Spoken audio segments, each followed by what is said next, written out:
Hi అండి, నేను మీ Shilpa Vinay. Welcome to Vinci kitchen. ఈరోజు మనం సమ్మర్ స్పెషల్గా ఒంటికి చలువ చేసే ఒక మంచి రెసిపీని చూద్దాము. మార్నింగ్ బ్రేక్ఫాస్ట్గా, లంచ్గా, డిన్నర్గా ఎప్పుడైనా సరే హ్యాపీగా తీసుకోవచ్చు. ఎండాకాలంలో అయితే మార్నింగ్ బ్రేక్ఫాస్ట్గా దోశలు, ఇడ్లీలు కాకుండా ఇది చేసుకొని తిన్నామంటే చద్దనం తింటే కడుపులో ఎంత హాయిగా ఉంటుందో ఇది తింటే కూడా అంతే హాయిగా ఉంటుంది. జొన్న రవ్వతో చేస్తున్నాం కాబట్టి డయాబెటిక్స్ ఉన్న వాళ్ళు కూడా హ్యాపీగా తినేయచ్చు. ఇక నేను 1 కప్పు జొన్న రవ్వ తీసుకున్నాను. మీకు ఏ సూపర్ మార్కెట్లో అయినా కానీ ఈ జొన్న రవ్వ దొరుకుతుంది. ఉప్మా చేసుకుని జొన్న రవ్వ 1 కప్పు తీసుకుని ఒకసారి నీళ్ళతో కడిగేసి అరకప్పు నీళ్లు పోసి 1 గంట పాటు నానపెట్టుకోవాలి. కనీసం అరగంట పాటైనా నానపెట్టుకోవాలి. అప్పుడే జొన్న రవ్వ చక్కగా ఉడుకుతుంది. రవ్వ నానిన తర్వాత స్టవ్ పైన ప్యాన్ కానీ అడుగు మందంగా ఉన్న గిన్నె కానీ పెట్టేసుకుని 3 కప్పుల నీళ్లు పోసుకోవాలి. 1 కప్పు రవ్వకి 3 కప్పుల నీళ్లు పోసేసుకుని ఈ నీళ్ళని మరిగించుకోవాలి. నీళ్ళు ఇలా మరుగుతున్నప్పుడు ఫ్లేమ్ని లోలో పెట్టేసుకుని కొంచెం సాల్ట్ వేసుకోవాలి. మరి ఎక్కువ వేసుకోవద్దు, చాలా కొంచెం వేసేసుకుని మనం నానపెట్టుకున్న జొన్న రవ్వని నీళ్ళతో సహా వేసేసుకోవాలి. రవ్వ వేసాక మళ్ళీ ఫ్లేమ్ని మీడియంలో పెట్టేసుకుని వెంటనే కలిపేసుకోవాలి, లేదంటే ఉండకట్టేస్తుంది.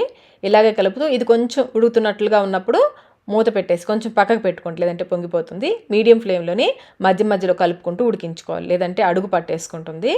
మీకు మధ్య మధ్యలో ఇలా గడ్డలుగా ఏమైనా ఫామ్ అయితే వాటిని మ్యాష్ చేసుకుంటూ ఉడికించుకోవాలి. మీరు కుక్కర్లో ఉడికించుకోవాలనుకుంటే సేమ్ 1 కప్పుకి 3 కప్పుల నీళ్లు పోసేసి మీడియం ఫ్లేమ్లో 3 విజిల్స్ వచ్చేంత వరకు ఉడికించుకోవచ్చు. ముందైతే కనీసం 1 అరగంట పాటైనా నానపెట్టుకోండి రవ్వని. ఈ విధంగా మధ్య మధ్యలో కలుపుకుంటూ మూత పెట్టేసి ఇది దగ్గర పడేంత వరకు ఉడికించుకోవాలి. ఒకసారి రవ్వ ఉడికిందో లేదో చెక్ చేద్దాము. నాకైతే రవ్వ చక్కగా ఉడికిపోయింది. ఈ విధంగా ఈ కన్సిస్టెన్సీ వచ్చేంత వరకు ఉడికించుకుంటే ఇది ఆరాక మరి కొంచెం గట్టిపడుతుంది. ఇలా ఉడికించేసుకుని స్టవ్ ఆఫ్ చేసేసి మూత పెట్టేసుకోండి. ఇలా ఉడికించుకున్న జొన్న రవ్వని అన్నానికి బదులుగా వెయిట్ లాస్ అవ్వాలనుకున్న వాళ్ళు వైట్ రైస్కి బదులుగా ఇలా రవ్వ ఉడికించుకొని తింటే చాలా మంచిది. మీరు వెజ్, నాన్ వెజ్ ఏ కర్రీస్తోకైనా తినొచ్చు. నేనైతే డిన్నర్లోకి చేస్తున్నానండి. ఇందులోకి నేను పెరుగు చారు చేస్తున్నాను. 2 కప్పుల పెరుగుని ఎక్కడ కూడా గడ్డలు లేకుండా బాగా బీట్ చేసుకోవాలి.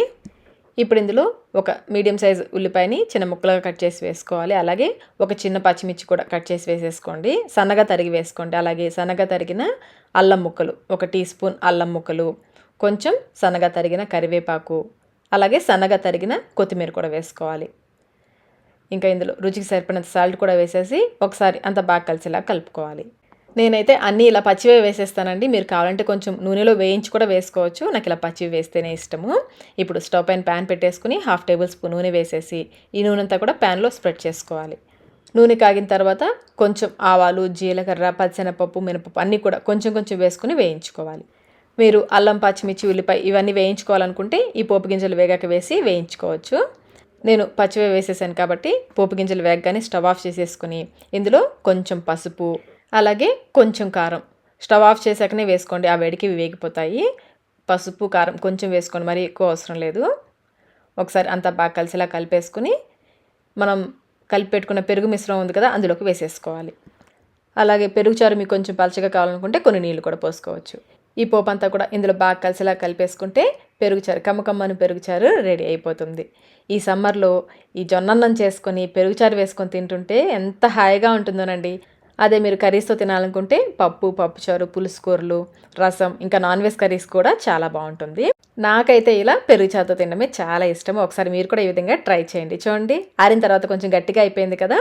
సమ్మర్లో ఈ విధంగా జొన్నలతో చేసిన రెసిపీస్ తింటే ఒంటికి చలువ చేస్తుంది. అలాగే బరువు తగ్గాలనుకునే వాళ్ళకి, డయాబెటిక్స్ ఉన్న వాళ్ళకి కూడా ఈ రెసిపీ చాలా మంచిది. మరి ఇంకెందుకు ఆలస్యం, ఈ కాంబినేషన్ మీరు కూడా ఒకసారి తప్పకుండా ట్రై చేయండి. ట్రై చేసి మీకు టేస్ట్ ఎలా అనిపించిందో మాకు కమెంట్ రూపంలో తెలియచేయండి. వీడియో మీకు నచ్చినట్లయితే లైక్ చేయండి. మీ ఫ్రెండ్స్కి, ఫ్యామిలీ మెంబర్స్కి షేర్ చేయండి. Thank you.